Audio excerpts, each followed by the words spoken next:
populist leaders like US President Donald Trump are good at whipping up populist sentiment. They look strong. They promise they can get things done. They are experts at manipulating people's feelings. But here's the twist: they are incompetent at solving real threats and problems. The current once-in-a-century pandemic is a test. And most of the populist leaders have failed it. Their anti-science, scapegoating approach to get votes is being used to treat the virus, and it is not working well, and the consequences are deadly. Populist leaders need enemies.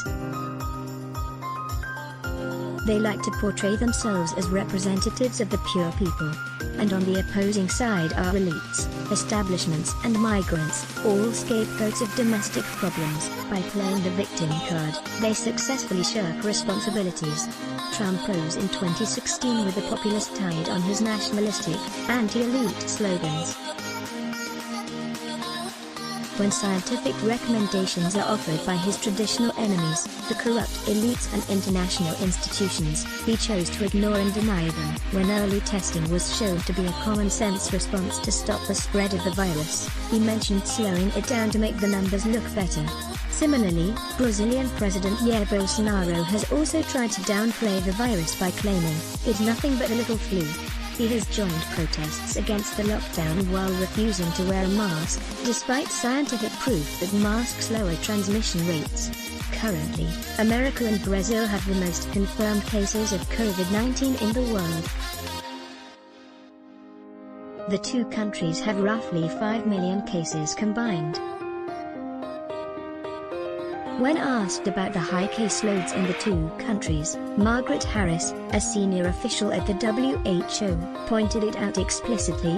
"Around the world we have seen that the warnings we put out right from the start, very early on, were not seen as warnings about a very serious, lethal disease. On one hand, we are looking at a kind of anti-intellectualism, a deep suspicion of truth, common sense and also science in his way of talking about injecting disinfectants into the human body to kill the virus. On the other hand, obviously we are looking at a failed leadership. The team in the White House lacks consistency in the policy and understanding of the mechanism and also the strategy of tackling the disease," said Chen Hong, a professor at Asia-Pacific Studies Center, East China Normal University. Trump's blame list is a long one: the WHO, immigrants, opposition parties, the previous administration, and China. If anything, the current pandemic has become another opportunity for his administration to push its nationalist and protectionist agenda. They are actively deporting immigrants at the U.S. southern border, effectively exporting the coronavirus to other countries. They have failed. More people are beginning to realize that their populist rhetoric is nothing but empty promises. According to a recent poll, 67% of Americans disapprove of Trump's coronavirus response.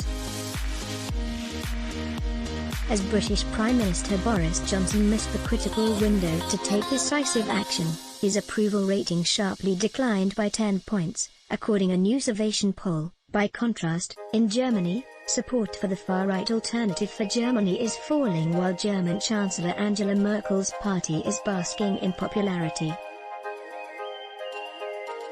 Tackling an epidemic on such a large scale requires cooperation, solidarity, and responsibility, everything that populist leaders stand against. They try to build more walls between countries. But viruses transcend borders, races and ethnicities. COVID-19 might be another straw on the camel's back to expose their hollow politics. They thrive on imagined threats, but cannot solve real ones. If you want to contribute and have specific expertise, please contact us at opinions@cgtn.com. Let's block ads. Show your love for him. Click the link in description. Thanks for watching.